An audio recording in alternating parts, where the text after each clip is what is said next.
thing, whereas EQ is very malleable, meaning we can train your brain. Okay, we talked about the brain health. I love brain health.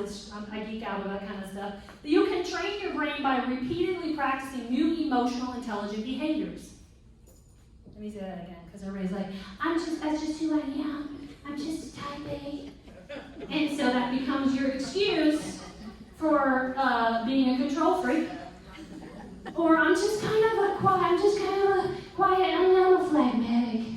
And we throw out all these, we've become really good at knowing who we are. And instead of letting those personality tests that we've done kind of help explain who we are, we've let them define who we are.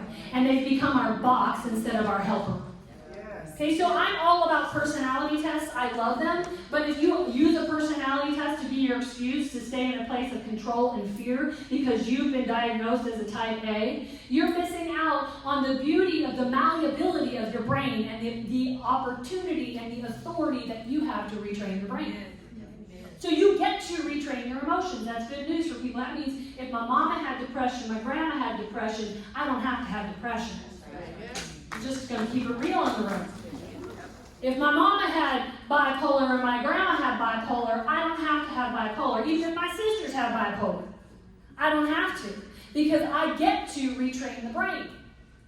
And so it says here that as you train your brain by repeatedly practicing new emotional intelligent behaviors, you begin to build new pathways into new habits. Now, I would love to come back sometime and teach on habits and how habits are built, what's happening in the brain. How do you break a habit? How do you build a new habit? It's fascinating what's happening in the brain. But let it be said that you have the ability to take authority and say, I don't like that me. Like, I don't like who I am. I didn't like who I was in that conversation. Right. I didn't like the way I felt in the middle of that conversation. That's that self-awareness piece. And I want to change who I am. And so I'm going to go back into that conversation, even in my own room. I get to sit down. We call this inner healing in the counseling room. I get to sit down, go back into a moment, replay it in my mind. And I'm already building healthier habits when I'm not even doing it in real life. I'm building a muscle memory according to who I want to be, who I get to be, who I should be, the real me. And I'm going to be that person when I get up out of that place. So when I come out of there, I come out and I'm a what? I'm a winner. I'm a winner. And we're talking about the ability to shift gears. Emotional agility is what I call it. There's a part of your brain in the center. It's a mohawk. It's like a mohawk right here. It's called your anterior cingulate gyrus, and it's what we call your gear shifter. And so it's your ability to shift from one thing to the next. Now, as women, we can be cooking, answering the phone, and talking to our children at the same time, right?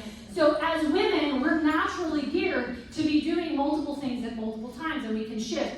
But emotionally, a lot of times we can't shift. That's why we talk about the same thing, and we get stuck, and we're just like, and I'm just like, oh my God, I've heard you like 17,000 times, I've stopped talking about it. Look at the guys and they're like, oh, preach. Everybody look at Chuck and Jonah.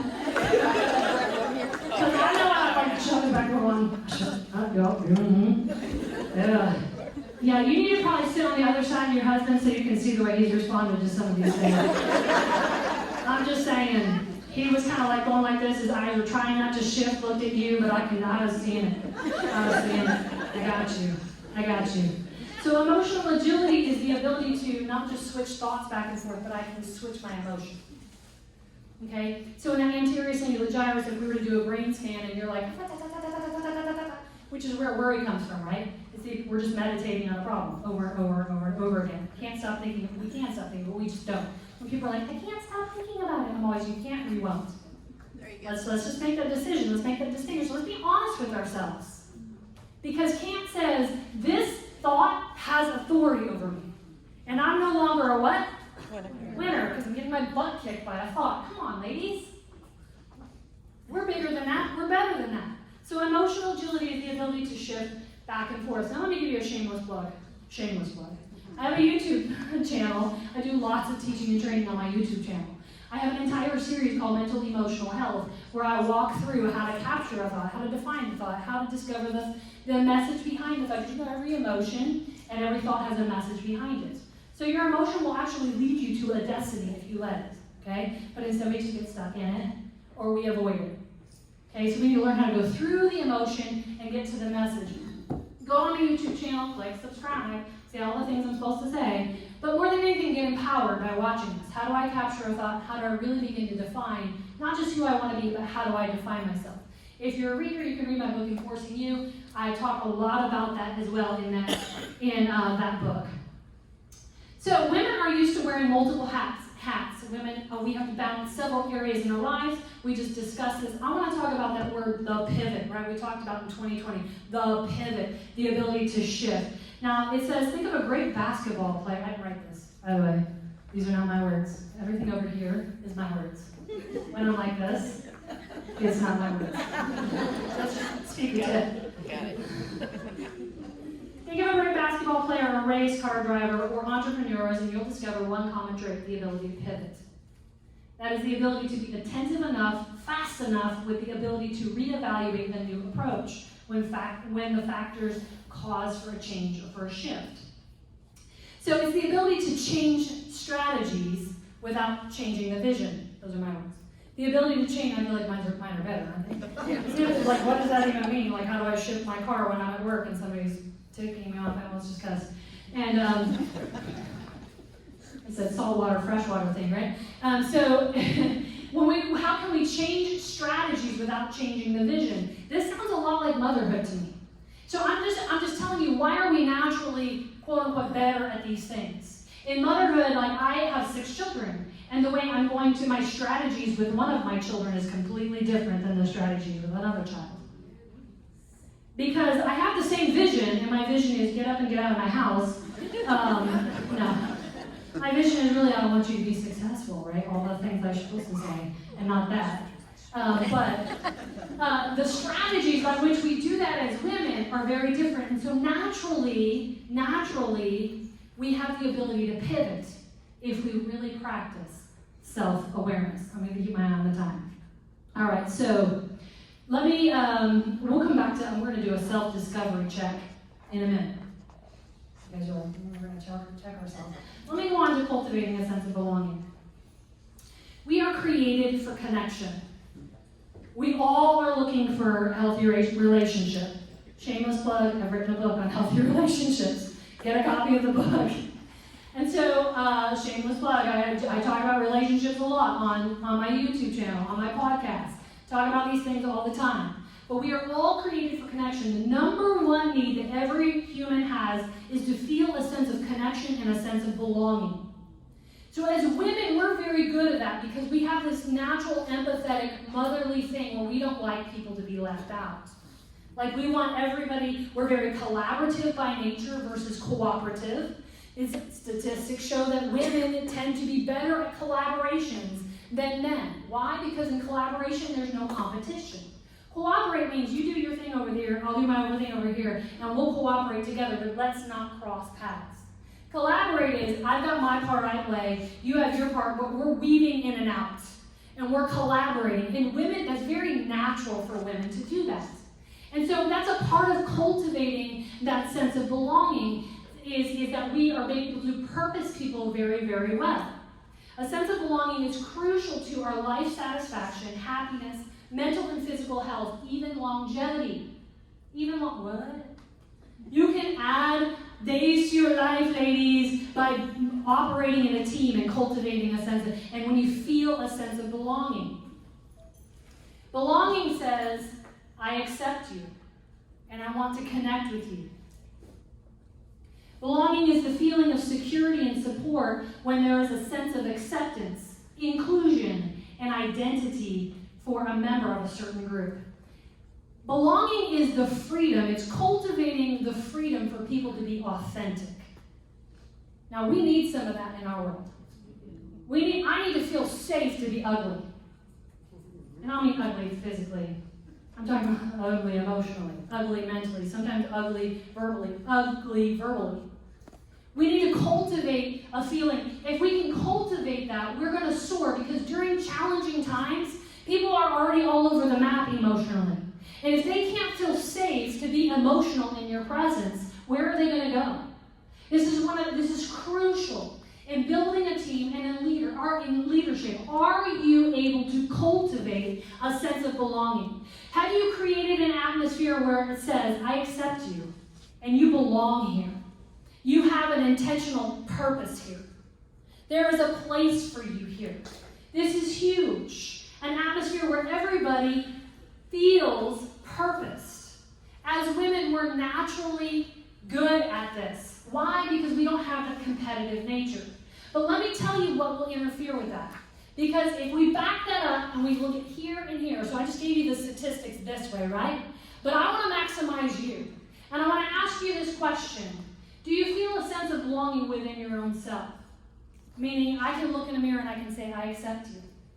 I love you. I feel safe in my own skin. Come on, I want to be honest. Because some of us don't know who we are. Some of us are trying to still find our own purpose. Some of us don't know where we fit in. Some of us don't know where we belong. And no matter where we go, we can't seem to find it. And the problem probably isn't around you. It's probably within you. And then we blame everybody for kicking us out, not accepting us. I didn't feel like I fit in. I didn't feel accepted. And if that continuously happens to you over and over and over again, you might want to look in the mirror. And I'm not saying that to call you out. I'm saying that to call you up. This is not about shaming you. This is about empowering you.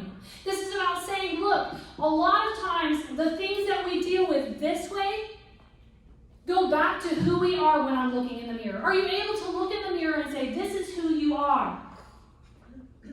I have no idea where I'm at in my notes.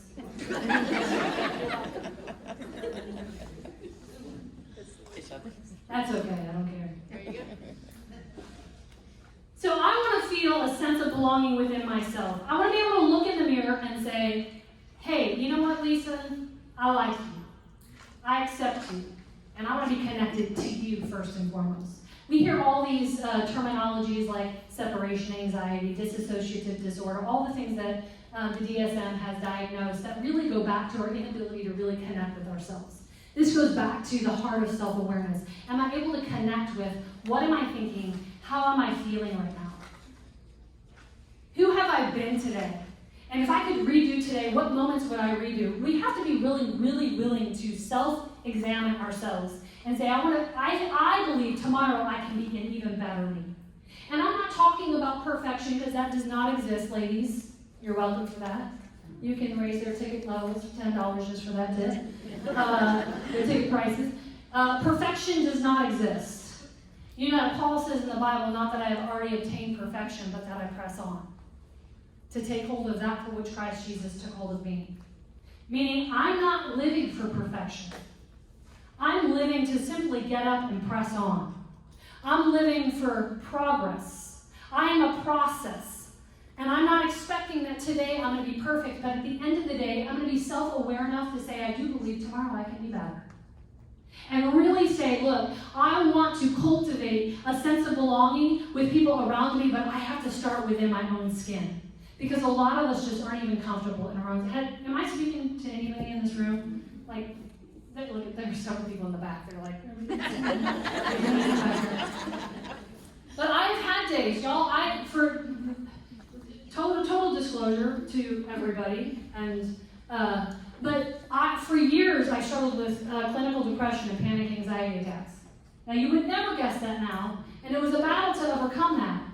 But for years I couldn't look in the mirror and say I like you, because I lived in this mentality of self-rejection, and therefore the way I taught and trained, the way I trained myself or thought about myself, taught and trained people how to treat me. So I lived, right? So in my book, Enforcing You, I talk about how your core beliefs will predetermine how you perceive, what your perspective is, and ultimately the paradigm you walk in. And then you walk in this paradigm that confirms this core lie that says you're a loser. You're never going to be good enough. Nobody's ever going to love you. If you want, you need to be better. If you were only perfect, if only you would. We've got to be able to discover that core lie, and you're going to find that by being honest with yourself, by looking in the mirror.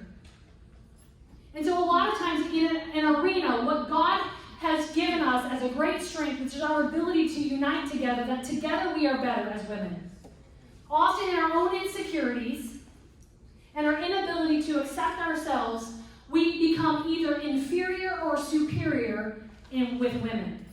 We struggle, come on, let's be honest. We struggle with either feeling super inferior Or because of my inferiority, I have to act like I'm superior. And so we become crabs in a bucket. Women, we are beautiful beings. We are beautiful creatures. We're created to cultivate a sense of belonging, to create an atmosphere where people feel emotionally safe. But let me be honest and say we can be really ugly. We can be really mean. And we can act like we're 6th grade middle school mean girls.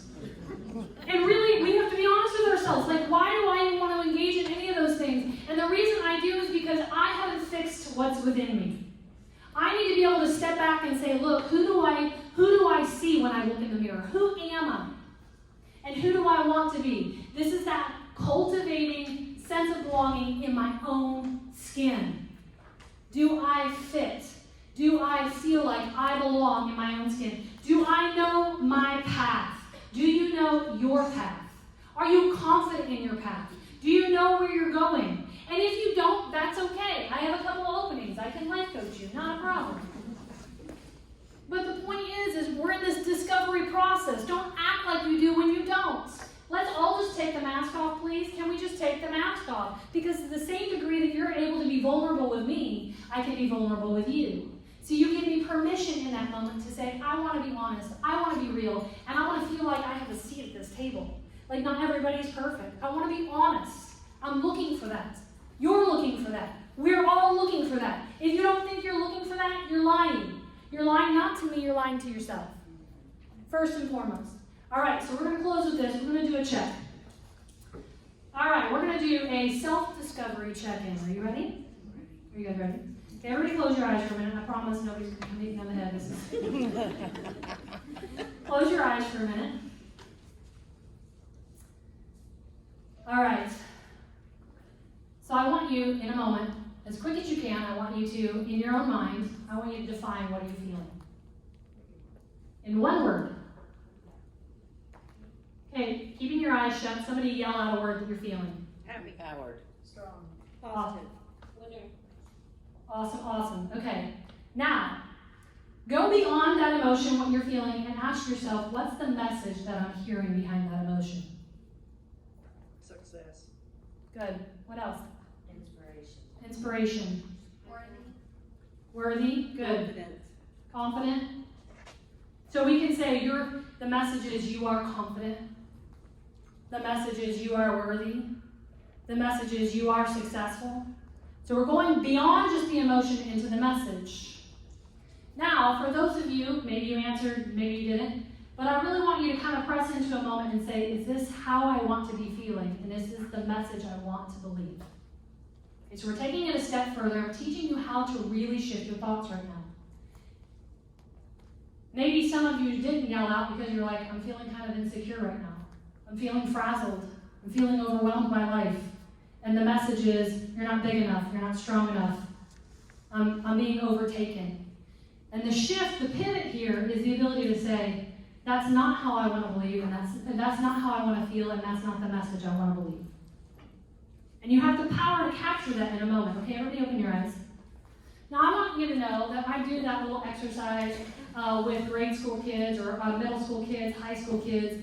And when I'm doing that particularly with at-risk students, and I have them close their eyes and I say, I want you to think for a moment about what you're thinking and how you're feeling. They just stare at me. And they have no idea what they're thinking or what they're feeling because life has gotten so difficult. Their survival mechanism is to disconnect from how they feel. And that carries on into adulthood. I'm preaching a little bit to the choir in here. A lot of us are really successful leaders in the room. And we were able to very quickly identify what am I thinking and how am I feeling. But not everybody can do that. But in order to walk in success, the more you can, what I did just now was I had you step into your superposition. And the more you can practice that throughout the day, I would challenge you for the next week. Set your alarm for 3 times a day and just say, I'm just going to do that little exercise. What am I feeling right now? What is the message behind it? Is this how I want to be feeling? Is this the message I want to believe? Just learning how to practice. That is that self-awareness, and that is that mental agility and the power that you have to shift. I told you I wanted you guys to walk out of here with just more than information, but the ability to really change. The more you practice something, the more genuine it will be who you are on a daily basis. I want you to walk in self-awareness. I want you to walk totally feeling a sense of belonging within yourselves. I want you to be maximized.